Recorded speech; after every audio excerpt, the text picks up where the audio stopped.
Bonjour à toutes et à tous et bienvenue à ce nouveau Good Morning Market. Nous sommes le mercredi 20 mai 2020. Les indices américains ont terminé la session de la veille en territoire négatif avec le S&P 500 en repli de 1,05%, le Dow Jones qui perd 1,59% et le Nasdaq en baisse de 0,54%. Dans la région Asie-Pacifique à présent, la situation est quelque peu mitigée. Le Nikkei, le Kospi et le S&P ASX 200 australien sont en hausse. D'un autre côté, les indices chinois sont en léger repli et les indices, les indices européens qui débutent la séance en territoire négatif également, alors que l'ouverture était attendue dans une certaine stabilité. Alors concernant la propagation, un petit point sur le coronavirus comme à notre habitude, avec un nombre de cas confirmés qui est passé à 4,989 millions et le nombre de décès à 324 900. Le nombre total de patients rétablis s'élève à présent à près de 2 millions, 1,959 millions très exactement. Et au centre des craintes actuellement, l'Amérique du Sud, plus particulièrement le Brésil, qui est susceptible de dépasser l'Espagne aujourd'hui. Alors hier, nous avions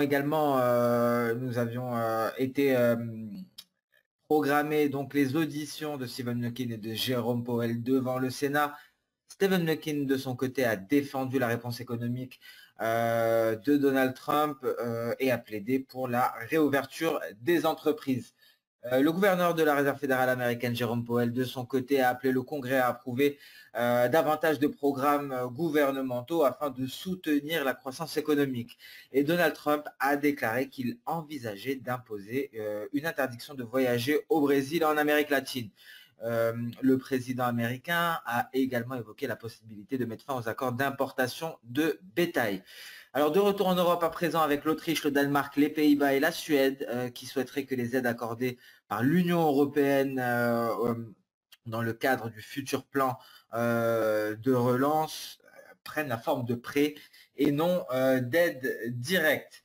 Et le Royaume-Uni qui a annoncé une réduction des droits d'importation sur de nombreux produits tout en protégeant des industries telles que l'automobile et l'agriculture. Alors concernant l'automobile, hier nous avons pris connaissance d'un chiffre, les ventes de voitures dans l'Union européenne qui ont chuté de 76% en glissement annuel en avril. Bien entendu, cela est dû aux mesures de confinement. Toujours concernant le secteur automobile, Renault est parvenu à un accord avec les banques, donc un accord concernant un prêt, ces fameux prêts garantis par l'État à hauteur de 5 milliards d'euros selon les Échos, et Renault qui envisagerait même de fermer 3 sites de production en France dans le cadre de son plan d'économie. Et à noter, souvenez-vous que le maire avait insisté sur le fait qu'il faudrait relocaliser en vue de bénéficier des aides de l'État. Et Singapour qui envisage éventuellement de rouvrir ses frontières avec l'Australie, la Nouvelle-Zélande, la Chine et la Corée du Sud. La Chine qui de son côté confirme la reprise et affirme que 99,1% des grandes entreprises industrielles ont repris le travail et 95,4% des travailleurs de la force de travail est de retour. Alors on peut constater également cette reprise en s'intéressant aux émissions de dioxyde d'azote. Les émissions de dioxyde d'azote qui nous permettent donc de constater tout d'abord la reprise du trafic routier, mais également la reprise de l'industrie, étant donné que les émissions de dioxyde d'azote sont dues à la combustion de carburant des véhicules et combustion de carburant également pour l'industrie, mais aussi pour les centrales électriques. Donc c'est à nuancer de ce côté-là. Donc cette reprise chinoise est également confirmée par les émissions de dioxyde d'azote. Pour les constater, la NASA donc met à disposition des images quotidiennes qui permettent donc de déceler ces émissions de dioxyde d'azote, et on voit un net changement lorsque l'on analyse ces images quotidiennes d'il y a un mois et les images d'il y a 2 jours. On peut constater effectivement une hausse des émissions de dioxyde d'azote. Donc ces affirmations de la part de la Chine peuvent être vérifiées. Voilà pour cette petite parenthèse, et le gouverneur de la RBNZ qui a déclaré qu'il ne voulait pas de taux négatifs pour le moment. De retour en Chine avec la Banque populaire de Chine qui maintient ses taux de prêt inchangés, les taux de prêt à 1 et 5 ans. Et le rapport de l'API, donc nous allons nous intéresser au marché pétrolier très rapidement, car aujourd'hui, celui-ci sera également mis en avant avec avec le rapport de l'API de la veille qui a fait état d'une surprenante réduction de stock à hauteur de 4,8 millions de barils. Et donc, cela nous permet de passer directement au calendrier économique du jour. Alors, 3 axes aujourd'hui pour le calendrier économique. Le premier axe sera le procès verbal du FOMC, procès verbal qui sera publié dans la soirée. Ce sera également le rapport du DOE qui devrait faire état d'une légère augmentation des stocks de pétrole. Donc voilà pour deuxième axe. Et troisième axe, publication de résultats aux États-Unis, étant donné que la séance des publications de résultats est toujours en cours. Et donc, pourquoi donc justement ce rapport du DE pourrait être important? C'est dû notamment à cette surprise qui nous est parvenue de l'API qui fait état d'un repli inattendu des stocks de brut. Et donc, pour commencer cette séance à 11 h du matin, nous prendrons connaissance de l'inflation de l'IPC pour le mois d'avril en zone euro. On s'attend à une hausse de 0,4% en glissement annuel. Précédemment, la hausse constatée était de 0,7%. En début d'après-midi, les premières données nous proviendront du Canada avec le même chiffre, l'inflation de l'IPC pour le mois d'avril. Les prévisions tablent pour un repli de 0,1% en glissement annuel. Précédemment, ce chiffre a fait état d'une hausse de 0,9%. À la même heure, 14 h 30, au même endroit, Canada, vente de gros pour le mois de mars. On s'attend à un repli de 3,8% en mensuel. Précédemment, ce chiffre a fait état d'une hausse de 0,7%. Et à 16 h 30, ce fameux rapport du DO sur le stock de pétrole concernant le pétrole brut. Les analystes tablent pour une constitution des stocks à hauteur d'1 million de barils pour le brut. Les distillats sont attendus également en hausse à hauteur de 1,3 million de barils. L'essence est attendue en repli à hauteur de 2 millions de barils, donc moins 2 millions de barils concernant les stocks hebdomadaires d'essence. Et nous allons terminer cette séance par le procès verbal du FOMC.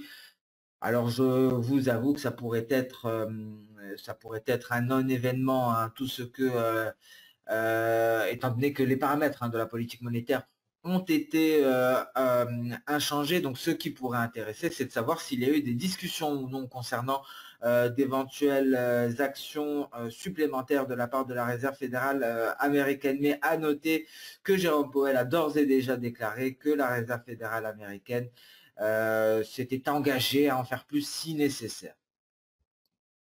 Donc voilà pourquoi ce compte-rendu pourrait ne pas avoir d'impact étant donné que nous avons déjà toutes les données nécessaires à ce niveau-là et nous avons donc des résultats d'entreprise aujourd'hui qui pourraient peser également, notamment Analog Device avant l'ouverture du marché. Nous avons McKesson également avant l'ouverture du marché, Lowe's avant l'ouverture du marché et Target. Toujours avant l'ouverture du marché. Après la fermeture du marché, nous prendrons connaissance des résultats trimestriels de Tech2 Interactive Software. Nous prendrons également connaissance d'Expedia Group, des résultats d'Expedia Group après la fermeture du marché américain. Donc sur ce, nous pouvons nous intéresser à la configuration technique tout d'abord du marché action, donc des indices boursiers avec une petite vision hebdomadaire, un DAX qui se situe toujours au-dessus des 10 900 points, un Dow Jones qui est bel et bien allé chercher le bas de son nuage et qui est aux alentours de ce palier de SSB à l'heure actuelle en dessous des 24 415. En données journalières, le DAX, je vais simplement vérifier si elle relie bien les différents creux, si elle n'a pas été déplacée. Donc très bien, elle est relativement précise. Donc c'est bien le niveau ici qui vient freiner la hausse.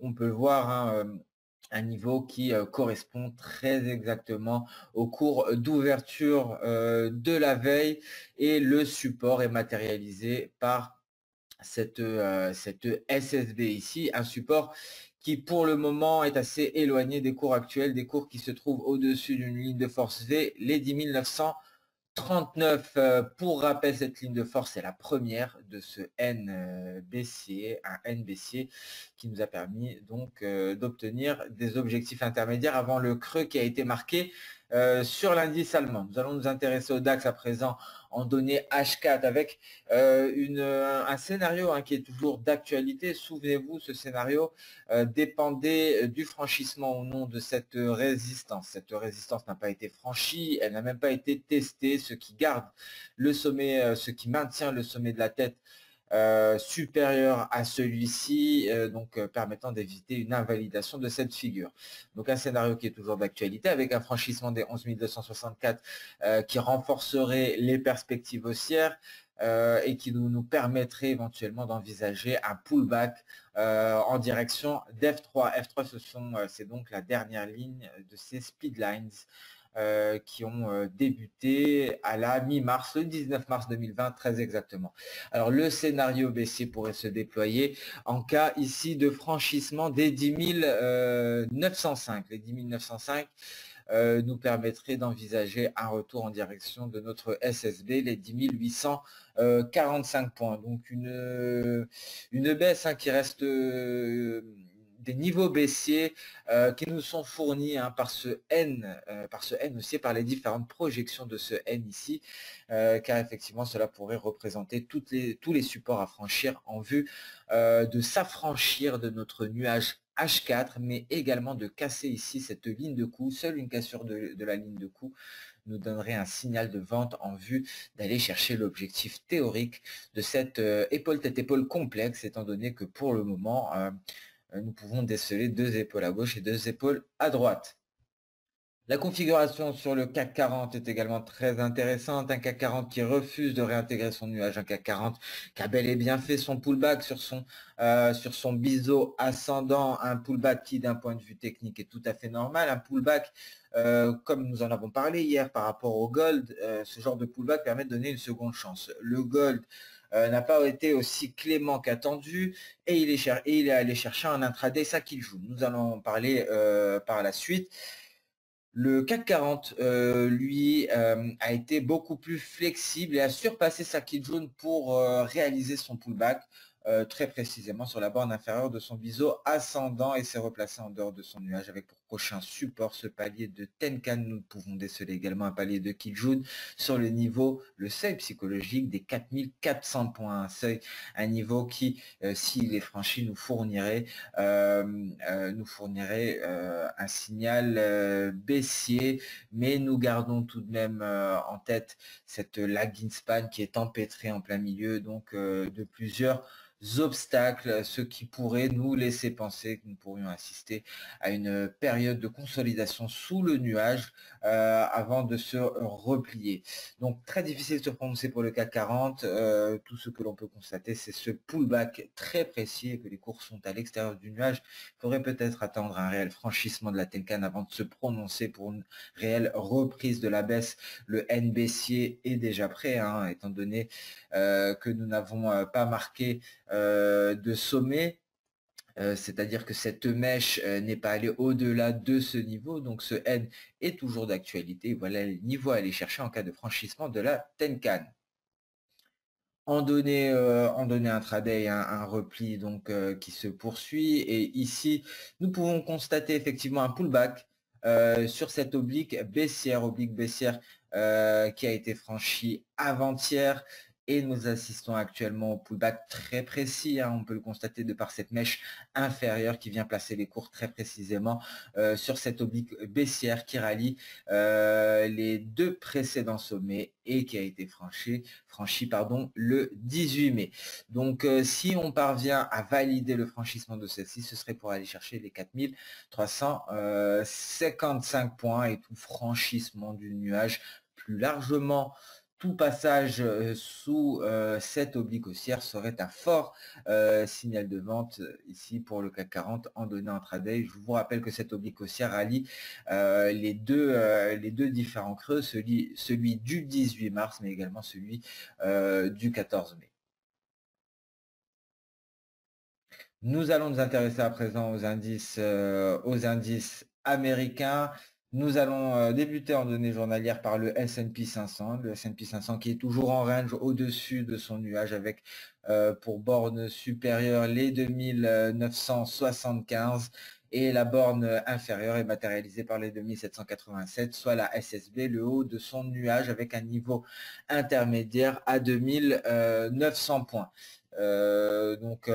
Voilà pour les données journalières, le Dow Jones également qui est en dessous, qui est au-dessus de son nuage et se maintient sur la moyenne d'N et de NT et le Nasdaq, toujours aussi impressionnant, le Nasdaq qui parvient à se maintenir à des niveaux extrêmement élevés. Reste à savoir effectivement à quel moment le Nasdaq nous fournira un point de vente. Étant donné que c'est un biseau ascendant, on en sort par le bas. Le point de vente nous sera donné lors du franchissement de la borne inférieure. Mais restons prudents pour le moment. On attend un signal clair, net et précis avant d'entrer en position à la vente et notamment sur le Nasdaq. On va peut-être s'intéresser aux données intraday pour plus de précision. Donc nous avons vu le Nasdaq en données journalières. Nous allons donc, si je puis dire, décanter chaque bougie journalière en bougie H1 pour plus de précision, ce qui nous place sur un graphique en données H1. Très important de noter ici, souvenez-vous de ces speedlines et souvenez-vous que le franchissement d'F3 à la troisième ligne est un signal de vente. Donc l'intraday nous alerte peut-être d'ores et déjà sur un éventuel signal de vente. On peut remarquer que ce niveau F3 a agi tel un aimant avant que le Nasdaq lâche complètement pour aller chercher cette ligne de force V à 9322 points. On s'intéresse ici à ce N haussier qui est allé finaliser tous ses objectifs avec un dernier objectif E que l'on peut déceler à 2397 qui a correspondu très exactement ici à la cassure peut-être définitive d'F3. Donc encore une fois, des éléments qui concordent, des niveaux qui sont extrêmement cohérents, même s'il est très difficile de comprendre cette hausse, très difficile de comprendre les niveaux actuels, surtout lorsque l'on s'intéresse au journalier. On ne peut que constater qu'effectivement, la résistance actuelle et le support qui nous avait entraîné sur des records historiques. Mais les données intraday sont peut-être un peu plus précises. Et ici, tout ce que l'on peut en ressortir, c'est qu'un franchissement des 9322 nous repousserait à 9211 points. Donc, c'est une amplitude assez conséquente. Il faudra donc garder un œil sur le Nasdaq qui pourrait franchir ce niveau-là pour un repli de plus de 100 points. Alors, le S&P 500, quant à lui, très intéressant ce qui s'est passé d'un point de vue technique. Alors nous insistons énormément sur l'apex, le centre de symétrie des triangles symétriques. Encore une fois, on peut constater que cet apex a joué un rôle. On pourrait estimer l'apex à ce niveau-là environ. On est reparti le tester pour buter contre les 2941. Donc ici, concrètement, le niveau à franchir, c'est le seuil psychologique des 2900 points. C'est ce niveau-là qui nous permettrait d'envisager à nouveau des perspectives baissières. L'indice américain, le S&P 500 pour le moment est relativement neutre tant qu'il est à l'intérieur de son nuage et on peut constater ici cette résistance, le 2940 qui est renforcée par un palier de Kijun et le Dow Jones également qui est venu faire son retour sur l'apex de son triangle symétrique. Très intéressant de constater que cela s'est réalisé sur pratiquement tous les indices américains et donc même topo ici pour le Dow Jones qui est à l'intérieur de son nuage. Souvenez-vous, selon la théorie Ishimoku, lorsque nous sommes à l'intérieur du nuage, nous sommes à l'équilibre et donc il n'y a pas de déséquilibre à capter, donc on ne traite pas. Ici encore une fois la hausse qui est bornée par ce palier de Kijun à 24 420. On va attendre le franchissement inversé de ces lignes de force NV et NT avant de renforcer les perspectives baissières et plus particulièrement une sortie du nuage par le bas, ce qui nous permettrait peut-être d'envisager un retour en direction des 23 250 points aux alentours ici de ce palier de SSB. Nous allons passer à présent sur le volet des matières premières avec le gold, comme annoncé, ne nous a pas offert cette chance d'un pullback sur la borne supérieure de son triangle symétrique. Donc devant vous, le gold en représentation H4. Le gold est allé simplement jusqu'à sa Kijun avant de repartir à la hausse. Donc c'est un retour à la moyenne. Un retour à la moyenne qui a été effectué, c'est quelque chose que nous abordons très fréquemment. Donc malheureusement pour les retardataires, il n'y a pas eu de retour sur la borne inférieure. Le retour s'est effectué sur la Kijun en donné intraday. Donc des perspectives haussières qui se poursuivent pour le gold, notamment suite au franchissement lorsque l'on validera définitivement le franchissement des 1750 $. Ce serait pour aller chercher les 1790 et nous rapprocher davantage du record historique. Un record historique encore éloigné, il faut savoir que le record historique sur le gold est à très exactement 1912 $. Donc une tendance haussière qui se déploie petit à petit sous la forme de N haussier. Ce N haussier pourrait marquer un point D, pourrait prendre fin sur un point D, et donc ce qui nous permettrait de former une nouvelle figure chartiste et pourquoi pas un triangle symétrique.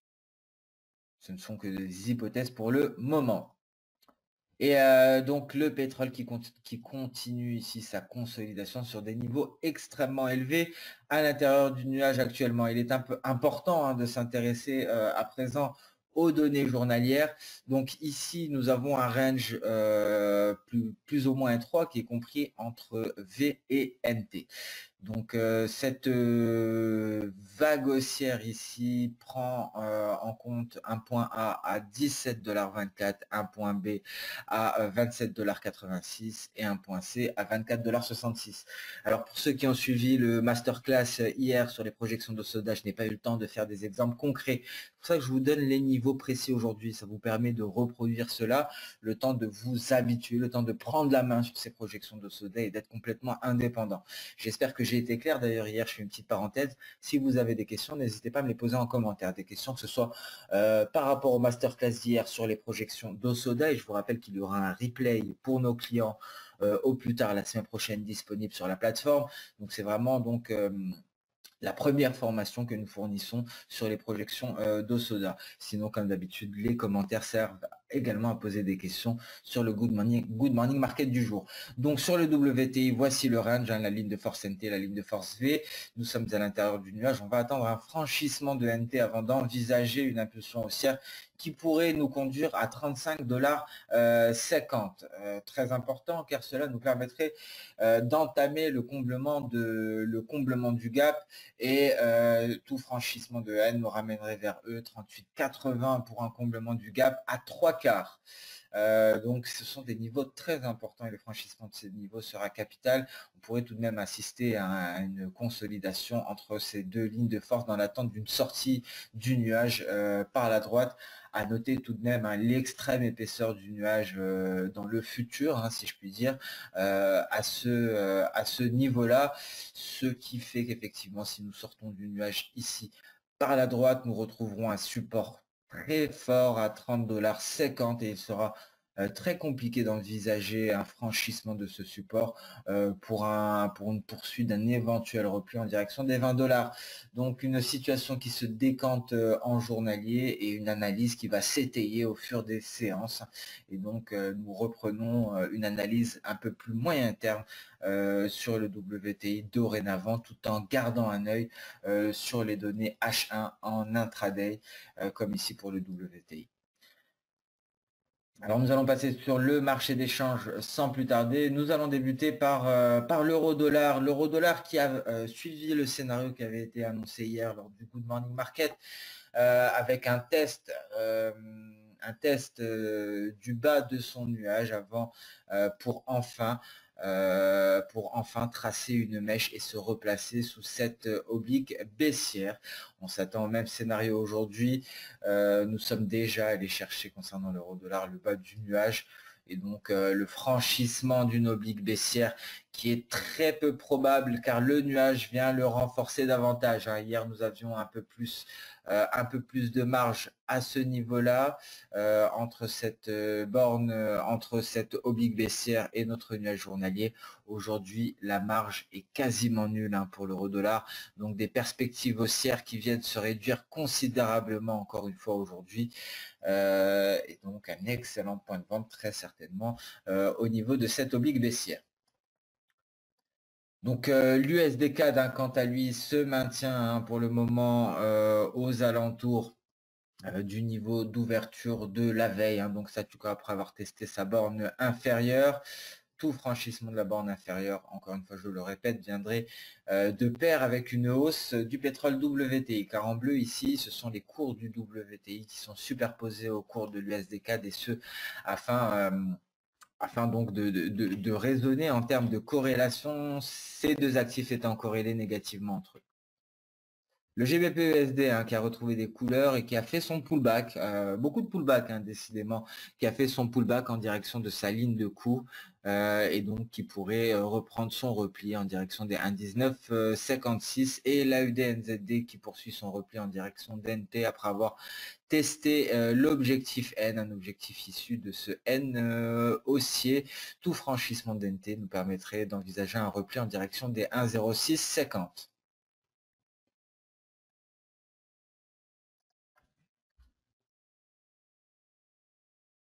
Ce Good Morning Market touche à sa fin. Je vous remercie pour votre fidélité, je vous remercie pour votre attention, mais je tiens à remercier également tous les participants au masterclass d'hier. Donc j'ai eu la chance de débuter ce masterclass par la théorie des vagues. On s'est également intéressé à la théorie des nombres. Et toutes les théories qui gravitent autour d'Ishimoku. Donc j'étais vraiment ravi de voir l'engouement pour ce masterclass. Et je le répète, le suivi aura lieu tous les jours. C'est tous les jours que vous avez la possibilité de poser vos questions en commentaire de ce Good Morning Market.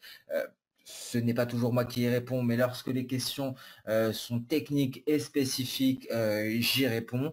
Donc n'hésitez pas à poser toutes vos questions en commentaire de cette vidéo. Encore une fois, merci pour votre attention, merci pour votre temps. On se donne rendez-vous pour le prochain Good Morning Market. Au revoir.